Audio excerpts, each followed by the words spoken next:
Well, hey, everybody, welcome to the Wednesday Justin and Jay Facebook Live and eventually podcast. Thanks for tuning in and watching. Today, we are continuing our conversation about personal effectiveness, and we are going to be talking about emotional intelligence and credibility and digging into some of that. And if you didn't catch last week's where we did an overview of personal effectiveness, you can catch that by scrolling down on our Facebook. Or signing up for our the Leadership Journal. We send out information on that. And you can find the Leadership Journal at justinandjay.com/journal. Otherwise, Jay, how you doing today? I'm doing well. Good. Enjoying a Wednesday full of possibilities. Yes, it's a good one. And I'm looking forward to hearing you talk about this. I know this is something you are passionate about and something that can really help leaders and help people in general, but leading themselves and leading others. And so I'd just love to hear a little overview, first of all, of the importance of emotional intelligence. Well, let's do emotional intelligence first, then we'll dig into credibility. Sure. So yeah, kind of share some of your maybe importance that you've seen in that as a leader for leaders. Sure. Let's give it a little context in that when we talk about being leaders, we kind of focus on two domains, the idea of leader of self and the leader of others. And so what we're focusing on is this area of leader of self in order that we can lead others well. Many times people run into someone that's leading and they're kind of going, man, I don't know about them because it seems like they struggle to lead themselves, let alone leading us as a team or as a group or something like that.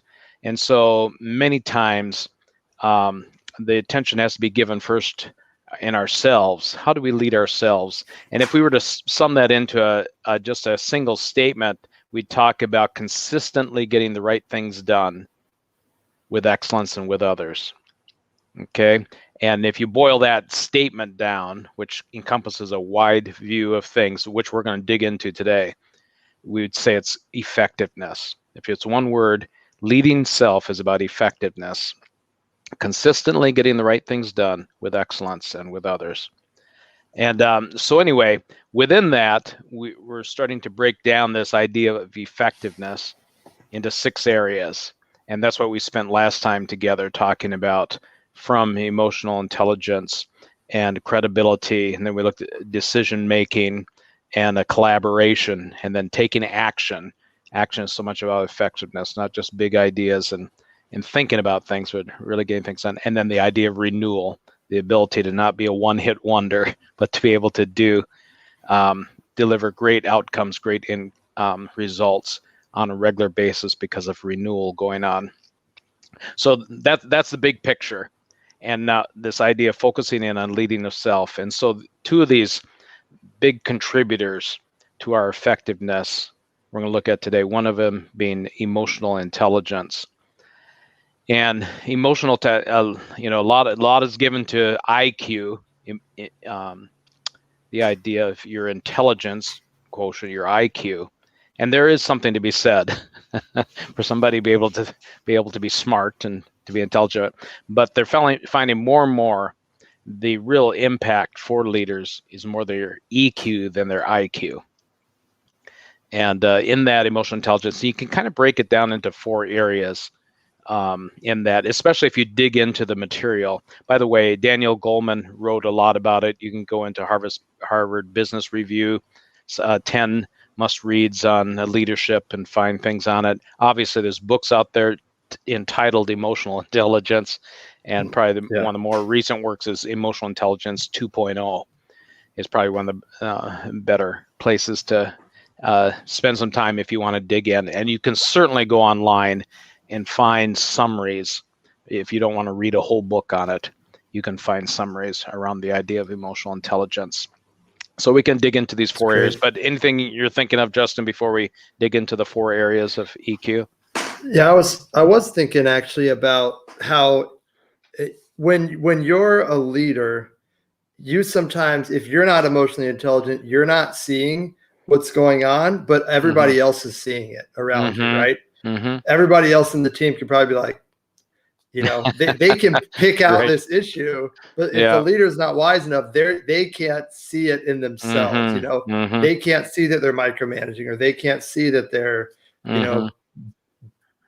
not making decisions or whatever it is. But other people are seeing it. So Yeah. it's important to lead yourself because, people are seeing it, whether you think so or not. Yeah. And it actually begins to undermine what we're getting into following this, the idea of credibility. Emotional intelligence, and you've set up well this first area. If we break it down into the 4 classic areas of breaking down emotional intelligence, is self-awareness, self-regulation, social awareness, and then relationship management. Okay. So they're kind of in 2 dimensions. There's self and social, and then it's the awareness in that self and social, and then the ability to regulate or manage those 2 areas. So that's how you end up with the 4. Okay. Which is fascinating. Leadership, it seems always to break down into 4 quadrants, but right. We'll exactly. This is not our way of describing it. This is the classic way of describing emotional intelligence. But let's break it down to some useful areas.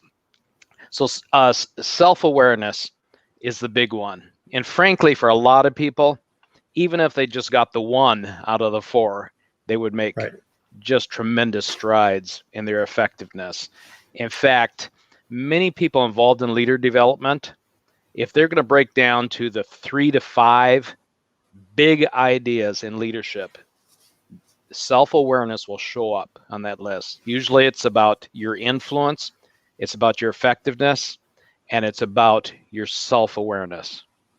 Those are 3 big areas. And I mean, if you want to keep it really simple, folks, focus on those 3 things, and you will make tremendous strides forward in your leadership.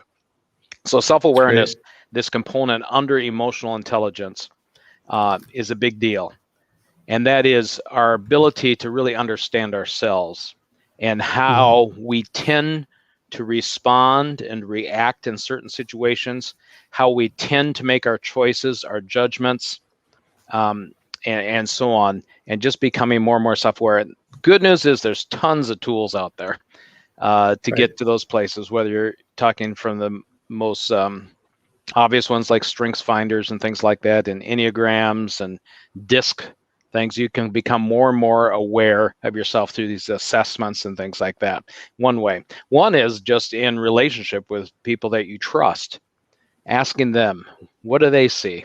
What do they observe about you? But growing that self-awareness, it shows up in knowing about yourself, but it also shows up if any of you hang out in 7 habits and you're in the first habit and the stuff of being proactive. There's this whole idea of pausing in the gap. That is between the situation and your response to a set of circumstances, that there is a gap, and leaders have found that if I pause there and think through before I respond, my effectiveness or the quality of what I'm going to do is going to go way up. That pausing in the gap, that response. And again, you can go dig into habit 1 and 7 habits and read all about it and go those places. But the point is, what was fascinating when they encourage you to do that, the first thing they encourage, in this case, Dr. Covey, is saying, stop and think, have self-awareness. How do I normally respond in this situation? How do I normally react in this situation? What do I tend to do?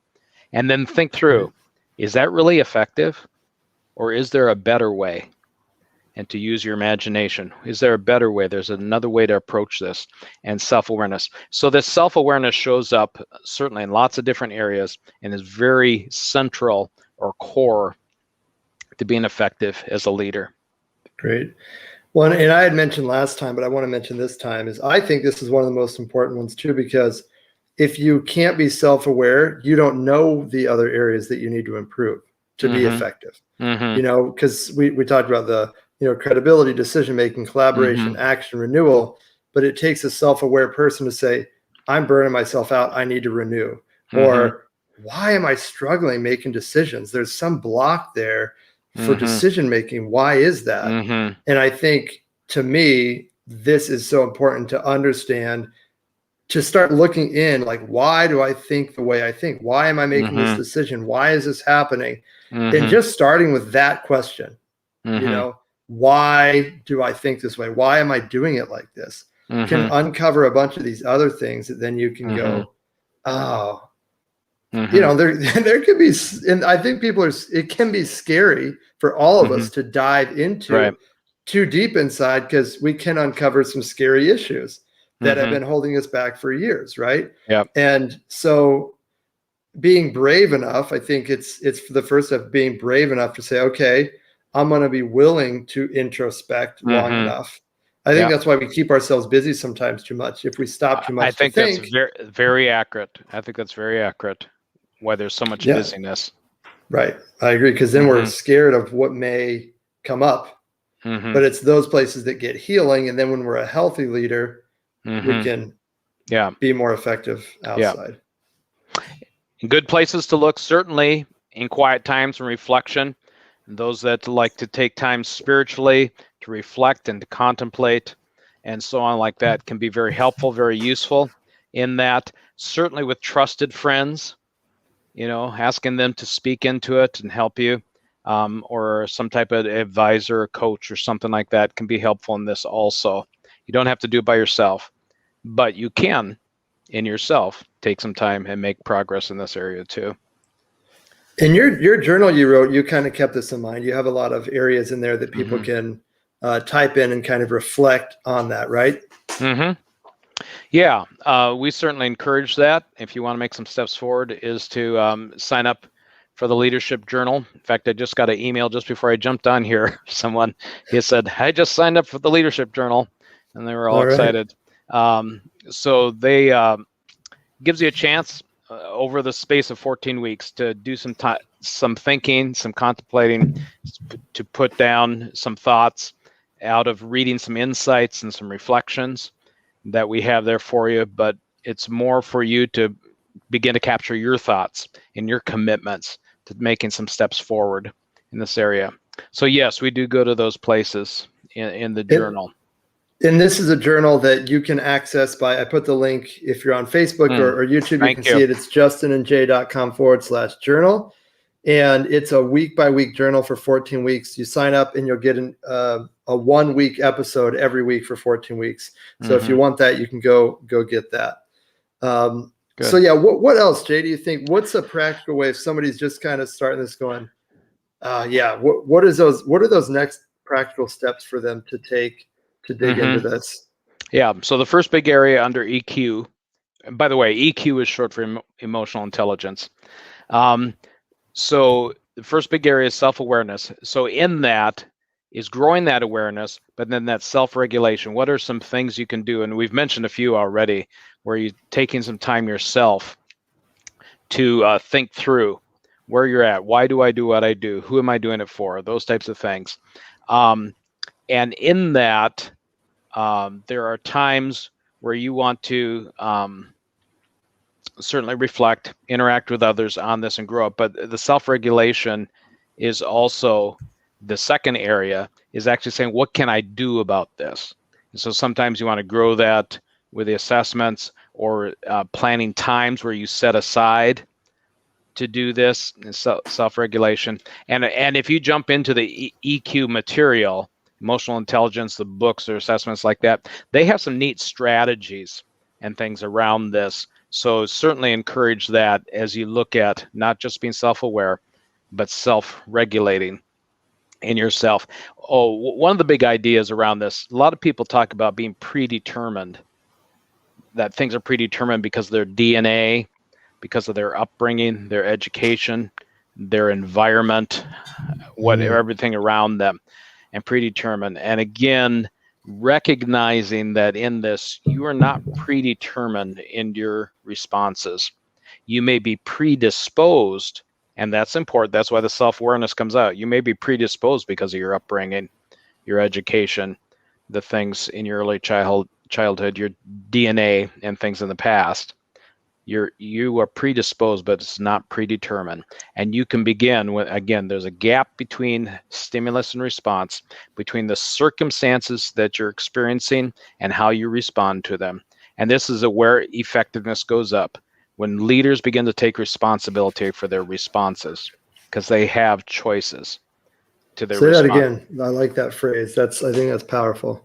Yeah. When leaders take responsibility responsibility. for their response. That's We good. cannot control all our circumstances. Yeah.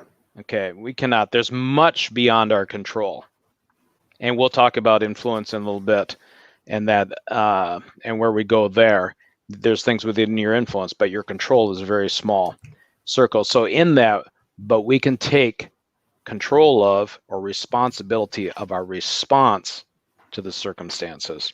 And that's where effectiveness really goes up, is when we take responsibility, take control of the things that we can respond and go to there. So that's the stuff of self-awareness and self-regulation, and moving in those areas and getting to the place, recognizing we're predisposed to do things, but not predetermined.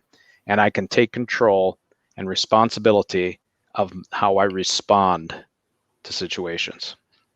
I mean, that alone right there is so powerful, just to say, Mhm. to change a mindset, if you don't have that, of I can change the way I respond. I can change the Mhm. way I react to these situations. Mhm. And having that sense of power, I think is huge. So you don't It feel is. like things are just happening to you, but you Right. can be a leader that Yeah. leads yourself through these. Yeah, that you're not a victim.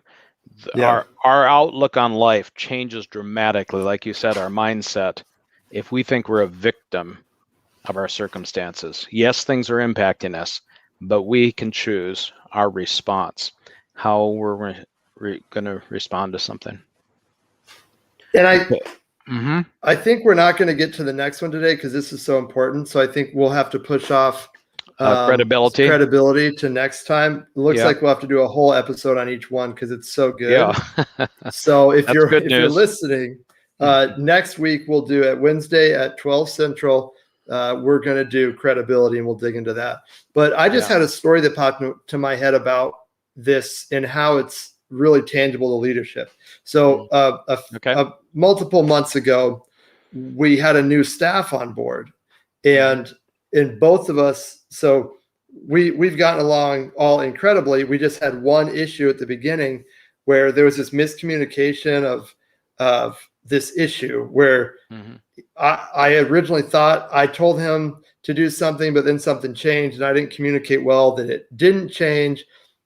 And then somebody else was going to do it. And I wrote him, said, oh, sorry, they're going to do it. And he was offended and upset about it. And then I was offended and upset about why would he be offended and upset about it? And we had a leadership talk about it. And as I think about that, if you think why, and I did, I was like, why? First of all, why am I getting offended about this? Why am I upset? And a lot of it to me boils down as a leader. And one of my big emotional intelligent things that I've realized is I'm a people pleaser. I'm a recovering people pleaser, right? Like I really have this, I'm a charismatic person who loves people. And if ever there's a moment where I feel like somebody's upset with me, it can wreck my day. It can just derail my productivity because someone's disappointed with me or upset with me. So then I react defensive, trying to make him not mad at me. And it's out of this need that I want him to like me, oddly. And then and we actually had a great talk about it later, talking about these things about why did this make you feel this way? And he was like, I didn't feel like you trusted me with that. So it's like, okay, cool. So how can we resolve this? Well, I'll communicate better. And, it was just so easy once we both dug into a little underneath.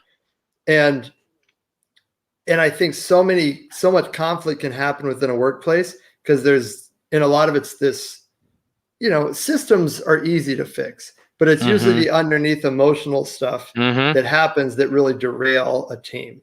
Yes, that's true. Most time there's any issue, it's less to do with technology and systems, and most time has to do with relationships and the quality of the relationships. Really good. Yes, there are times when technology is impacting us, or systems are being disruptive, or processes or procedures that we're using get in the way. But usually underneath that has to do with the quality of the relationships and what you're talking about. And so good, yes, pausing there and saying, hey, let's dialogue about this. Let's talk through it. Let's be open with each other and understand. Here's that awareness thing. And actually, you're moving on into the other part of EQ, from a self-awareness to even a social awareness. And that is, the social awareness is aware of what's going on around you. And with this individual, they're responding in such a way that something may be amiss here. Or I did do something, and being aware of that, that really encouraged them. That really lifted them up, and and got to that place. So there's a self-awareness that's part of this EQ. And then there's also a social awareness, and the quality, as you're talking about, the quality of the relationships. That's that fourth dimension, relational management. How do we encourage the quality and nurturing the quality of our relationships? Great. Mm-hmm. And I think a lot of leaders struggle with what I'm talking about. And I think Mm-hmm. the other one a lot of leaders Yes. would struggle with is control. Oh, right? yeah. A lot, you know, it's either I want to please people or I need to control exactly how this Mm-hmm. goes. Mm-hmm. And I think both of those go down to, if you're overly controlling, it's probably because there's, you have to have control. And if things feel out of your control, Mm-hmm. Mm-hmm. there's something there. So Yeah. I think this is so important to. Yeah. And a wonderful tease for our next session, because that's where we're going to start in credibility. Great. It's this idea of your sphere of influence and responsibility. And many times it has to do with control. And we're realizing there's very little we control, but there's much we influence. And that whole mindset shift from there, and being able to let go of things that we don't have control over, but we can influence. And how do we do that well? That's great. That's Mm-hmm. great. Well, thanks everybody for tuning in with us. I hope you got something out of this. Send us a message or comment if this was helpful. And we hope we see you next week on our Facebook group, Justin and Jay, at 12 Central and 9 p.m. Ukrainian time. Actually, and we'll, it's 1 p.m. Central. Oh, 1 p.m. 1 p.m. Central. Central. Sorry, Yeah. 1 p.m. Central, 9 p.m. Ukraine time. Yes. And have a great week, everybody. Take care. Enjoyed being with you. Bye now. Yeah, it was awesome. Thanks, Jay.